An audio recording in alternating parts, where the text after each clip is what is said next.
Google Ventures rebrands and abandons its multi-fund model. 3D printed legs help felines. Postmates is launching its London delivery service, and we're live from TechCrunch Disrupt in London. It's Monday, December 7th, and this is Crunch Report. Hello, everybody. Welcome to Startup Alley, which is right behind me at TechCrunch Disrupt London, which is well underway. But over the weekend, we actually crowned our first big winner of our Disrupt Hackathon. That always takes place the Saturday and Sunday before our big event. Now, here at the Copper Box Olympic Arena in London, 76 teams of very smart folks had a challenge: create a neat and funny and smart hack in just 24 hours, and then present a demo of what you made in 1 minute or less. That is not easy to do. And then the winner gets a $5,000 check, or about 3,250 pounds sterling. So, who won? That would be an app called FreeMe. It lets a woman, or really anybody who's in distress, find a help button in the feminine hygiene dispensers located in a public restroom. Stay with me here, I'm being completely serious. Once the button's pushed, it creates a profile for that woman with a photo, takes a photo of her, and then metadata like what time it is, her location, how old she is, and then gives that information to the police. At the same time, it dispenses a sanitary pad with an embedded beacon, sort of like a decoy pads. When the woman gets near enough to a police officer, the officer gets an alert with her profile and a message that she needs their help immediately. Now, you might be saying, as I did at first, if she has access to a public restroom, she's probably in public already, right? Is this really necessary? Is she being kidnapped? Well, consider something like being at a border crossing where there would be police and a woman might be traveling against her will. These situations do come up. And all in just 24 hours, they made this. It's so creative. Congratulations, FreeMe, on winning the hackathon. Don't spend all your money in one place. Some good news coming out of Disrupt today for Londoners who love to eat, and I bet some of you do. Postmates CEO Bastien Lemon said on stage earlier today that the company's launching its delivery service in London, here in London, sometime in the second quarter of next year, which is just a few months away at this point. As a diehard Postmates user in San Francisco, I can tell you it's a wonderful tool and very, very dangerous because you can get everything you want and then eat it on your couch. Growing internationally is obviously a natural next step for Postmates, with competition from other startups like DoorDash and Sprig crowding the US market already. But as it turns out, the business doesn't easily scale just any old where. Lemon says that both Berlin, he's actually German, Berlin and Paris are problematic with the company's current model. And the only way Postmates would even expand in Asian countries would probably be through a partnership.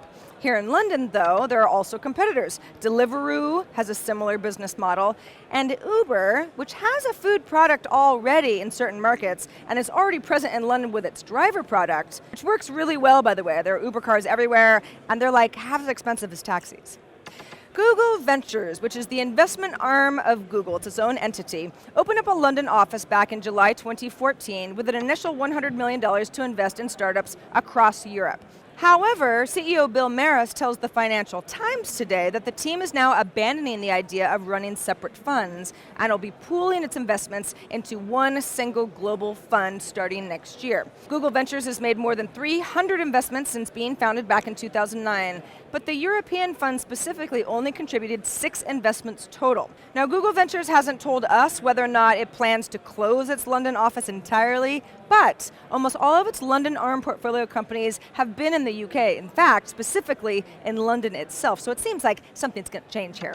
Google Ventures is also rebranding to GV, although Maris says this is not something about Google Ventures being a conflict of interest with Google itself, and adds, quote, "There is not a single case that supports that mythology. The company gets no information from us. We're a shareholder just like any other. My interests are aligned with the entrepreneurs and the other shareholders and not Google."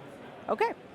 Verizon Wireless, perhaps you've heard of it, they pay our checks, has announced that it's turning on Wi-Fi calling for devices starting next week, beginning with the Samsung Galaxy S6 and S6 Edge.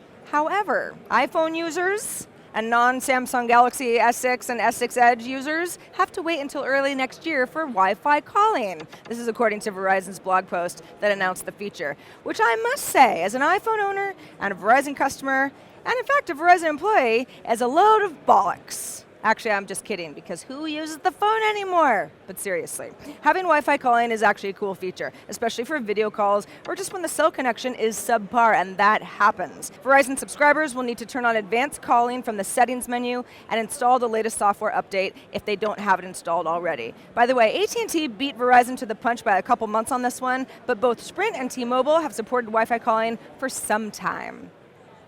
God bless John Biggs for bringing us the heartwarming stories about pets with 3D printed legs. And this time it is Vincent the cat. He is our latest standout star. Poor little Vincent was born without rear tibias, and then he was found at a campsite. He wasn't doing that well. Luckily, a doctor at Iowa State University built little Vince a pair of usable legs using 3D modeling and printing. Specifically, Dr. Mary Sarah Berg used biometrics to build extruded titanium alloy legs embedded directly into Vincent's bones. Now this way, his bones were able to grow around the metal with modification opportunities as he grew. Now that's kind of intense, right? But the story ends well. Vincent's now 3 years old, he's a big dude, and he's happy too, and he gets around quite well. As Dr. Berg explains, quote, even what we've learned just through Vincent's one case, we've actually refined the technique and the implants, so the next cases we do moving forward will be even more successful. I cannot think of a better way to end the show. That is the report for today from TechCrunch, Disrupt in London. I'm Sarah Lane. Crunch Report airs every weekday at 7 p.m. Eastern, 4 p.m. Pacific on TechCrunch.com. We're going to be here tomorrow doing the same thing. In the meantime, you can find us on iTunes and YouTube as well. We'll see y'all tomorrow.